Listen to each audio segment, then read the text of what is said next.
Tu as des difficultés à gérer tes émotions et tu aimerais que ça change, eh bien tu vas voir que c'est possible dans cette vidéo.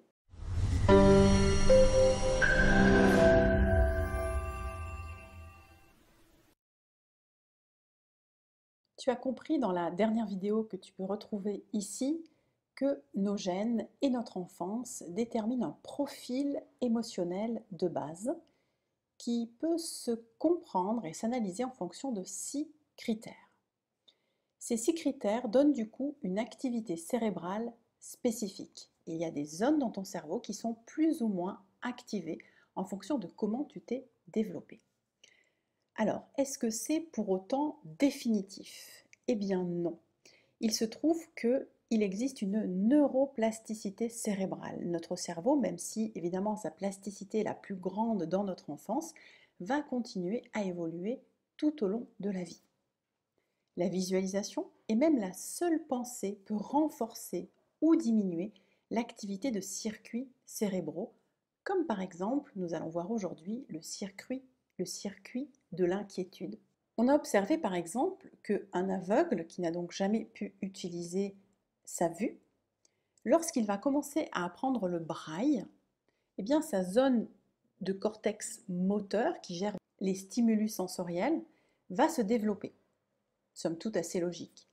Mais ce qui est plus intéressant encore, c'est qu'on voit que la zone du cortex liée à la vision va elle aussi se mobiliser en fait. Elle va se reconvertir pour traiter ces nouvelles informations d'apprentissage. Une étude récente, l'expérience de Pasquale Leone, a montré ce résultat en à peine 5 jours pour des personnes qui ont passé 5 jours avec les yeux bandés et à qui on a justement proposé d'apprendre ou le braille ou de développer leur intelligence auditive en leur faisant comparer des sons pendant ces 5 jours. Et bien, au bout de 5 jours, leurs IRM cérébraux montraient des différences au niveau de la zone du cortex visuel qui s'était réarrangée pour mettre à profit, pour faire des connexions avec les zones motrices et visuelles. Ceci prouve donc que notre cerveau change avec le temps et donc ainsi notre profil émotionnel peut lui aussi évoluer. Je vais te proposer de voir dans cette vidéo comment nous pouvons faire évoluer le critère de la perspective dans les profils émotionnels de Richard Davidson. La perspective que tu as de la vie fait que tu peux être à une des deux extrêmes de la vision ultra positive de la vie ou la vision ultra négative de la vie. Dans ces deux cas, cela peut poser problème. Alors, ce qui est le plus courant, c'est que tu as une vision très négative de la vie et que donc ça t'empêche de te motiver, ça te rend beaucoup plus inquiet, ça t'empêche de passer à l'action et évidemment t'handicape dans ta vie de tous les jours et surtout dans les projets qui te tiennent à cœur.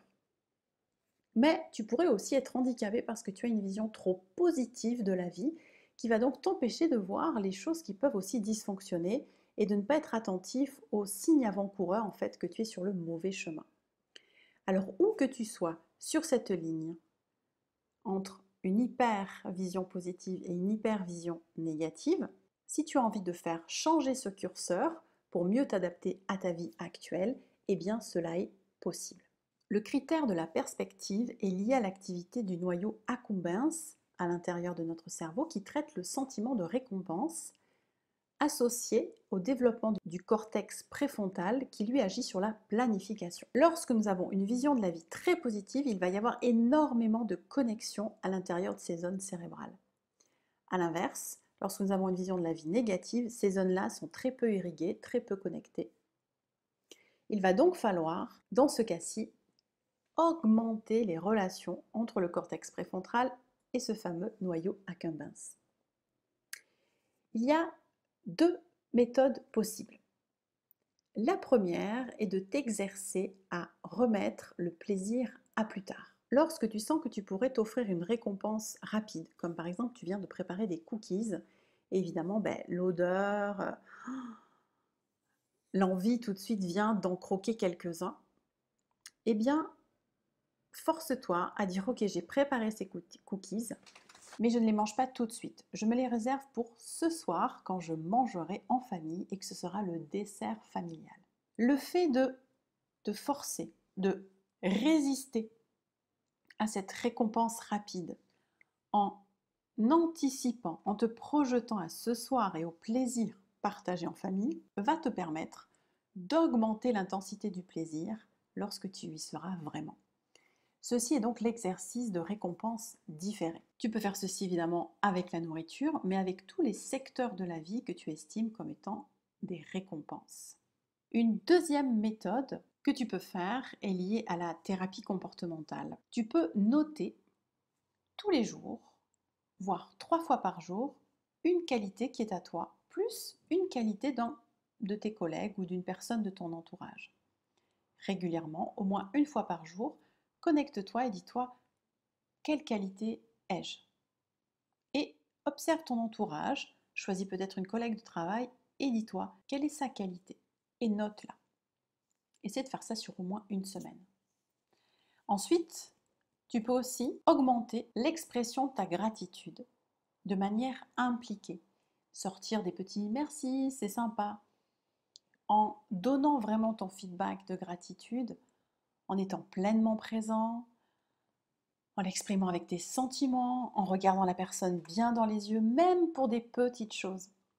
Ta collègue de travail a pensé à te rapporter un café, waouh, prends vraiment le temps de lui dire waouh, merci, c'est vraiment super sympa, ça me touche beaucoup. Voilà, prends le temps d'exprimer ta gratitude. Et enfin, troisième action que tu peux faire, c'est de t'entraîner à complimenter les autres régulièrement.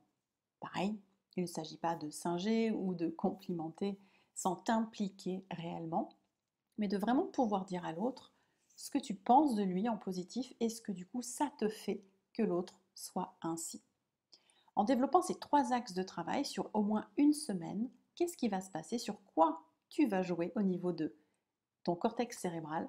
Ceci va avoir pour action de faire durer les émotions positives plus longtemps dans le temps. C'est plus rare, mais peut-être que tu as envie de passer d'une vision de vie trop positive à quelque chose d'un peu plus modéré.